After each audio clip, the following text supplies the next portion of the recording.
warahmatullahi wabarakatuh.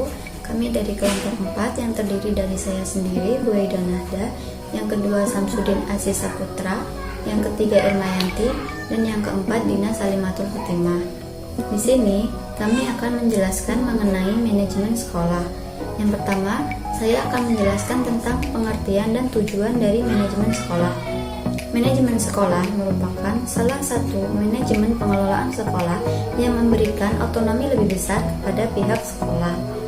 Dalam satuan pendidikan dapat menentukan kebijakannya masing-masing untuk meningkatkan mutu dan relevansi pendidikan. Nah, cara yang dapat dilakukan untuk mencapai hal tersebut yaitu dengan menjalin kerjasama antara pihak sekolah, masyarakat, dan pemerintah. Kemudian, tujuan dari manajemen sekolah sendiri ada 4. Yang pertama yaitu meningkatkan mutu pendidikan dengan mengelola dan memberdayakan sumber daya yang tersedia.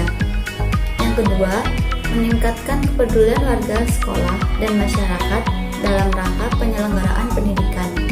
Yang ketiga, meningkatkan tanggung jawab sekolah kepada orang tua, masyarakat, dan pemerintah mengenai mutu sekolah. Yang keempat, meningkatkan kompetisi yang sehat antar sekolah untuk mencapai mutu pendidikan. Perkenalkan, saya Irmayanti sebagai pemateri kedua akan menjelaskan fungsi dan prinsip manajemen sekolah. Secara umum, fungsi manajemen sekolah ada 5. Yang pertama, perencanaan. Perencanaan merupakan proses pemikiran dan penentuan secara matang yang akan dikerjakan guna mencapai tujuan. Yang kedua, pengorganisasian, proses pengelompokan dan wewenang sehingga menciptakan suatu organisasi yang dapat digerakkan sebagai suatu kesatuan. Yang ketiga, pergerakan yaitu proses pemberian dorongan untuk tercapai tujuan organisasi. Yang keempat, pengawasan. Pengawasan adalah proses pengamatan pelaksanaan seluruh kegiatan organisasi dilakukan sesuai dengan rencana. Yang kelima, penilaian, proses pengukuran dan perbandingan hasil yang telah dicapai. Prinsip manajemen sekolah terdapat 4. Yang pertama, prinsip ekuifinalitas. Prinsip didasarkan pada teori manajemen modern yang berasumsi bahwa terdapat beberapa cara yang berbeda-beda untuk mencapai tujuan dengan menekankan fleksibilitas. Yang kedua, prinsip desentralisasi. Prinsip ini dilandasi oleh teori dasar bahwa pengelolaan sekolah dan aktivitas pengajaran tidak dapat dielakkan dari kesulitan dan permasalahan. Yang ketiga, prinsip sistem pengelolaan mandiri. Ketika sekolah memiliki permasalahan, maka diselesaikan dengan cara sendiri. Yang keempat, prinsip inisiatif manusia. Peningkatan kualitas pendidikan dapat diukur dari perkembangan aspek sumber daya manusia. Prinsip ini mengakui bahwa manusia bukanlah sumber daya yang statis, melainkan dinamis. Materi selanjutnya yaitu tentang ruang lingkup, karakteristik, dan komponen manajemen sekolah. Ruang lingkup manajemen sekolah adalah luasnya bidang garapan manajemen sekolah yang terdiri dari 6 bidang. Yang pertama, bidang kurikulum atau pengajaran. Yang kedua, bidang kesiswaan. Yang ketiga, bidang personalia yang mencakup tenaga edukatif dan tenaga administratif. Yang keempat, bidang sarana yang mencakup segala hal yang menunjang secara langsung pada pencapaian tujuan pembelajaran. Yang kelima, bidang prasarana yang mencakup segala hal yang menunjang secara tidak langsung pada pencapaian tujuan pembelajaran. Dan yang keenam adalah bidang hubungan dengan masyarakat yang berkaitan langsung dengan bagaimana sekolah dapat menjalin hubungan dengan masyarakat sekitar. Kemudian, karakteristik manajemen sekolah. Yang pertama yaitu memiliki output, prestasi pembelajaran dan manajemen sekolah yang efektif. Yang kedua, efektivitas proses belajar mengajar yang tinggi. Yang ketiga, peran kepala sekolah yang kuat dalam mengkoordinasikan, menggerakkan dan menyerasikan semua sumber daya pendidikan yang tersedia. Yang keempat, lingkungan dan iklim belajar yang aman, tertib, nyaman, sehingga manajemen sekolah menjadi lebih efektif. Yang kelima, melakukan analisa kebutuhan, perencanaan pengembangan, evaluasi kerja, hubungan kerja, dan imbalan jasa tenaga kependidikan.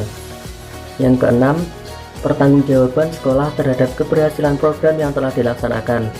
Yang ketujuh, pengelolaan dan penggunaan anggaran yang sepantasnya dilakukan oleh sekolah sesuai kebutuhan real untuk meningkatkan mutu layanan pendidikan. Kemudian, macam-macam komponen manajemen sekolah.